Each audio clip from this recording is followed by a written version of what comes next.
Halo semua pecinta BTTH, di video kali ini kita lanjutkan push rank BTTH.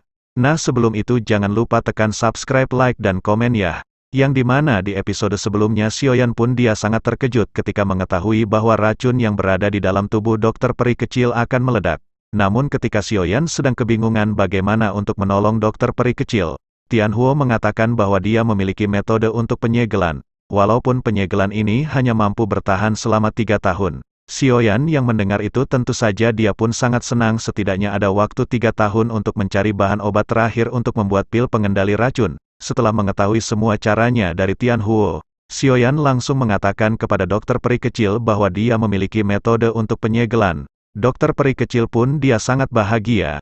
Namun Sioyan pun menambahkan dalam metode ini dokter peri kecil dia harus membuka seluruh pakaiannya yang tentu membuat wajah dokter peri kecil pun memerah. Namun tanpa daya dokter peri kecil pun dia membuka baju karena bagaimanapun dia ingin racun di dalam tubuhnya tidak meledak. Setelah dokter peri kecil membuka baju, akhirnya langkah proses penyegelan pun akan dimulai. Perlahan dokter peri kecil membuka bajunya di hadapan Sioyan yang juga mulai memerah. Ajay, dapat banyak lagi nih haha. Dokter peri kecil telanjang di hadapan Sioyan yang agak sedikit gelisah.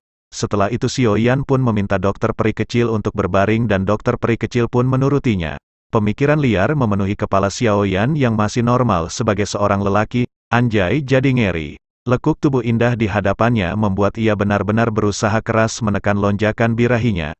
Akhirnya setelah tenang Sioyan pun mulai menempatkan jari di dada dokter peri kecil dengan nyala api hijau yang masuk ke dalam tubuhnya. Sioyan berkata bahwa metode ini akan berhasil selama dokter peri kecil dapat menahan sedikit sakit di awal. Dokter peri kecil pun mengangguk kemudian berkata agar Sioyan melakukannya dengan pelan-pelan. Awas, tetap berpikir positif. Sioyan mulai mengalirkan api hijau ke dalam tubuh dokter peri kecil melalui titik kontak di tangannya. Dokter peri kecil mulai merasakan sakit ketika api menyebar menekan racun di dalam tubuhnya. Jari Sioyan berpindah ke sisi lain sebelah bawah mengikuti pusaran racun yang berkumpul. Proses berjalan cukup lama hingga akhirnya Sioyan merasakan adanya perlawanan dari racun dan masuk ke dalam tubuhnya. Sioyan tidak menduga bahwa racun akan memiliki efek korosit yang bahkan sulit ditahan oleh api surgawi. Perlahan seiring berjalannya waktu proses penyegelan pun selesai dan dokter peri kecil merasakan tekanan racun yang telah menghilang. Sioyan tersenyum dan minta dokter peri kecil untuk memakai bajunya kembali. 这家伙还是孩子性性，快穿上。 Namun di saat bersamaan karena Sioyan yang sangat lelah dan juga ada racun yang masuk ke dalam tubuhnya, membuat Sioyan pingsan. Dokter peri kecil yang melihat itu sangat kaget, dia tahu Sioyan telah terkena racun darinya.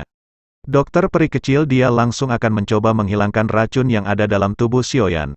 Dokter peri kecil tempelkan bibir indahnya ke bibir Sioyan dan seketika racun kembali masuk ke tubuh dokter peri kecil. Tak lama setelah itu Sioyan pun terbangun dan terkejut ketika menyadari ia berada di ranjang dokter peri kecil. Terlebih dengan keberadaan dokter peri kecil di sampingnya membuat Sioyan semakin terkejut. Dokter peri kecil segera berkata bahwa ia telah menyerap semua racun yang ada di dalam tubuh Sioyan. Menanggapi hal itu Sioyan pun tersenyum kemudian berkata sepertinya kekuatan dokter peri kecil telah meningkat. Dokter peri kecil mengangguk kemudian berkata selain itu ia merasakan racun dalam tubuhnya sudah tersegel. Dengan begitu maka sepertinya ia akan memiliki waktu 2 hingga 3 tahun lagi. Sioyan tersenyum kemudian berkata bahwa dalam waktu tersebut mereka pasti akan menemukan inti monster Sky Poison Scorpion Dragon Beast. Dokter peri kecil pun mengangguk kemudian Sioyan berkata saat ini sebaiknya mereka keluar mengingat banyak orang yang mengkhawatirkan dokter peri kecil. Mereka pun berjalan kemudian membuka pintu dan melihat Ketua Sukian yang dipenuhi dengan kegelisahan. Ketua Sukian segera bertanya apakah mereka berdua baik-baik saja. Sioyan mengangguk kemudian di sisi lain dokter peri kecil segera menarik kabut tipis di ruangan ke dalam tubuhnya. Ketua Sukian pun terkejut setelah melihat kabut berhasil ditarik dengan hanya menggunakan rangkaian tangannya. Ia semakin terkejut merasakan kekuatan dokter peri kecil yang telah meningkat dan bertanya apakah dokter peri kecil telah naik tingkat. Dokter peri kecil tersenyum membuat Sukian menggelengkan kepala menyadari mudahnya dokter peri kecil untuk menembus tingkat. Bagaimanapun peningkatan di tingkat dojong merupakan hal yang sangat sulit ditempuh dan membutuhkan waktu yang sangat lama. Setelah itu dokter peri kecil segera memberikan penawar dan meminta Ketua Sukian untuk memberikannya kepada siswa yang terkena kabut beracun. Suqian pun mengganggu kemudian menghilangkan penghalang energi yang melapisi ruangan. Seketika pintu pun terbuka di mana Xiaoli dan Jian dan yang lainnya menerobos masuk. Mereka merasa lega melihat kondisi Xiaoyan dan dokter peri kecil yang baik-baik saja. Xiaoyan merasa agak terkejut ketika menyadari kehadiran Xinlan yang juga berada di sana. Xinlan dia adalah wanita yang akan membawa Xiaoyan nanti ke dataran tengah untuk mencari api surgawi. Xinlan berkata bahwa Xiaoyan adalah penolongnya di masa depan dan tidak ingin sampai terjadi sesuatu kepadanya. Xiaoyan tersenyum kemudian berkata bahwa ia baik-baik saja. Melihat Xinlan, Xiaoyan segera teringat sesuatu kemudian bertanya kapankah mereka akan memulai perjalanan ke dataran tengah. Xinlan berkata bahwa ia masih harus memurnikan beberapa pil pemulihan dan membutuhkan waktu sekitar 2 bulan. Xiaoyan sedikit merenung memikirkan hal yang akan ia lakukan selama 2 bulan. Xiaoyan sambil menunggu 2 bulan ini. Xiaoyan masih harus membantu Tianhuo untuk memurnikan roh liar yang berhasil ditangkapnya. Selain itu Xiaoyan juga harus membuat Sky Demon Puppet untuk menjaganya selama perjalanan. Hal yang tak kalah penting adalah Xiaoyan harus memurnikan pil tingkat 7 untuk buah hatinya bersama Medusa yang telah Xiaoyan janjikan kepada Ayang. Mengingat waktu untuk memberikan filter tersebut sudah semakin mendekat, maka Xiaoyan harus bergegas. Xiaoyan berpikir jika nanti mungkin tidak ada waktu, karena dia akan pergi ke dataran tengah dalam waktu yang sangat lama. Oleh karena itu ia tidak dapat membuat Ayang Medusa marah. Karena dia telah berjanji akan membuatkan pil tingkat 7 untuk buah hatinya, yang membuat Xiaoyan akan memanfaatkan waktu 2 bulan ini untuk membuatnya. Xiaoyan segera bertanya kepada Xinlan apakah mereka takkan terlambat untuk mengikuti kompetisi alkemis di Pil Tower.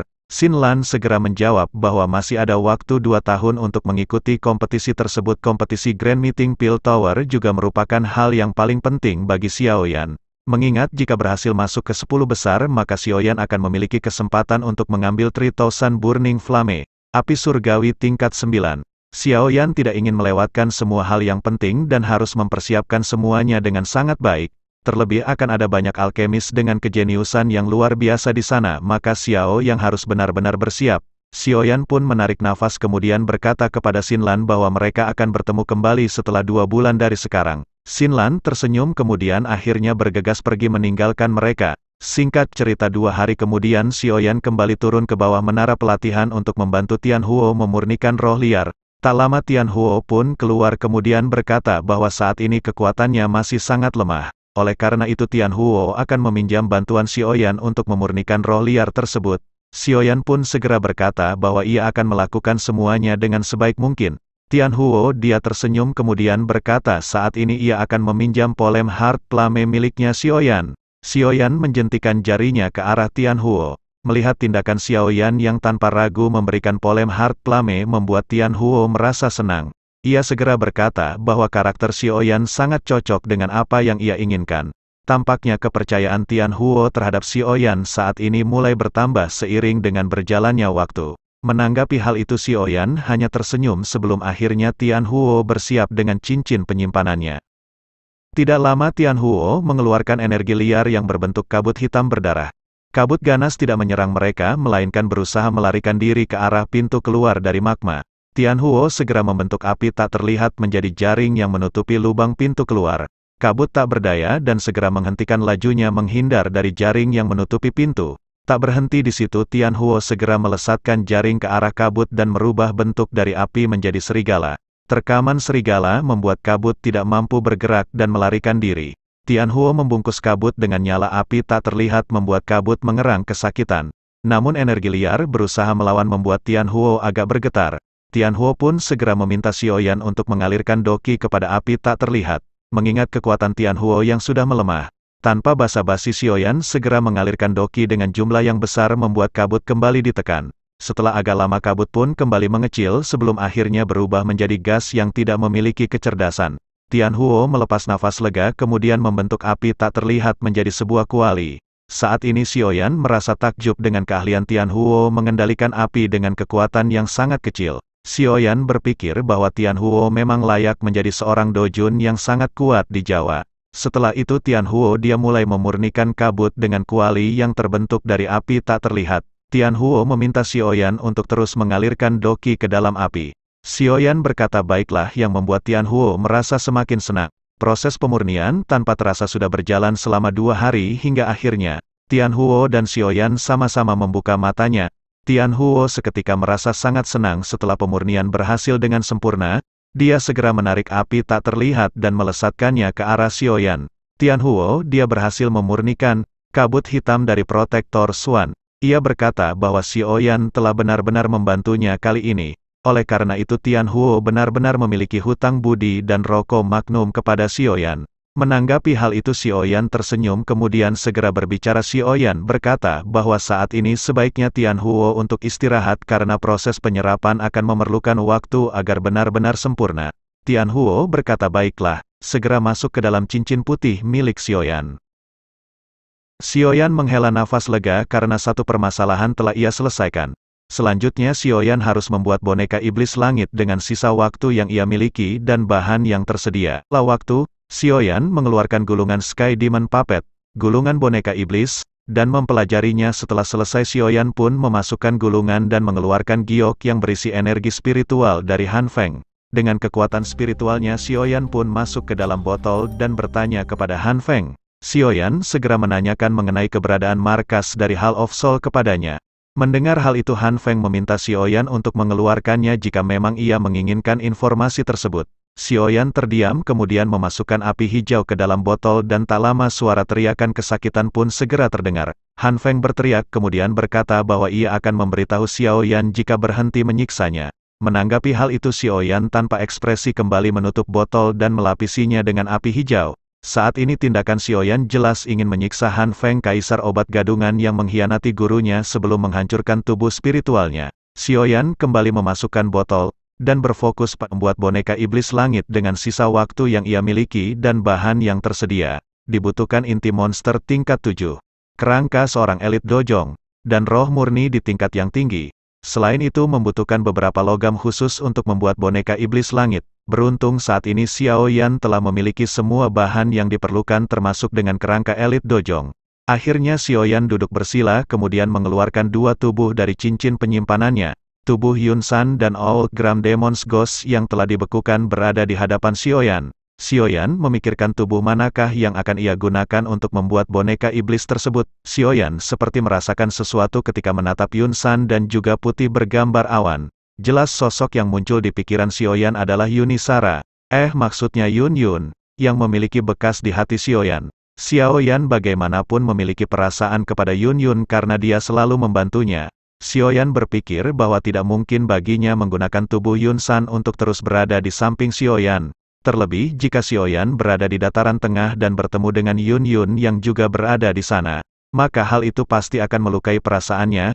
Bagaimanapun Yun Yun masih menganggap Yun San gurunya. Akhirnya Xiaoyan tak bisa melawan kehendak hatinya pun segera menarik tubuh Yun San kembali cincin penyimpanannya. Setelah itu Xiaoyan membakar tubuh Old Gram Demon's Ghost untuk mencairkan es yang menutupi tubuhnya. Kemudian setelah es menghilang, api pun terus membakar dengan tujuan untuk menghilangkan jejak spiritual dalam tubuhnya.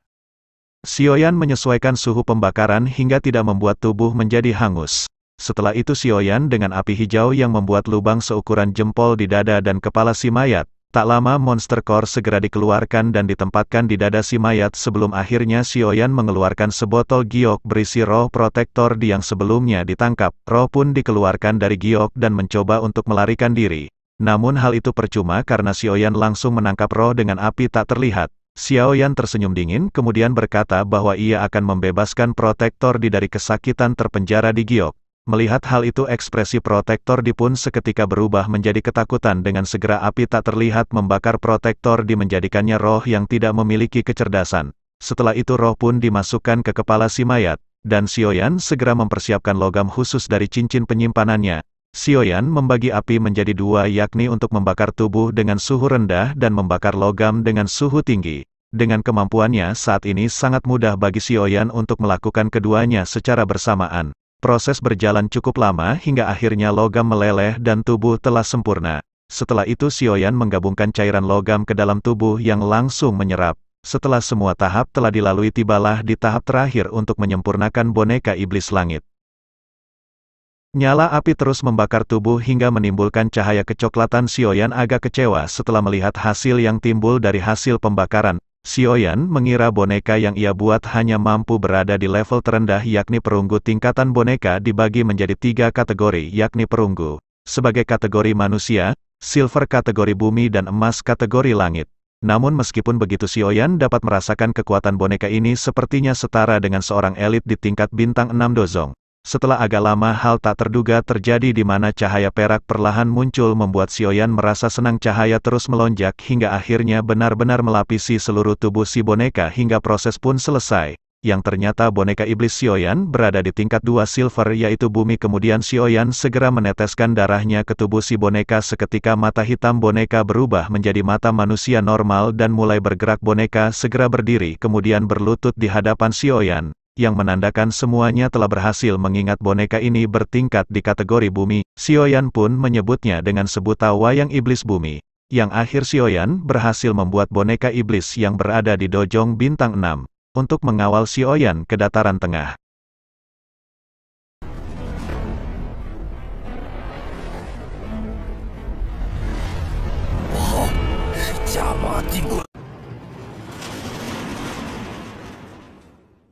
Huh.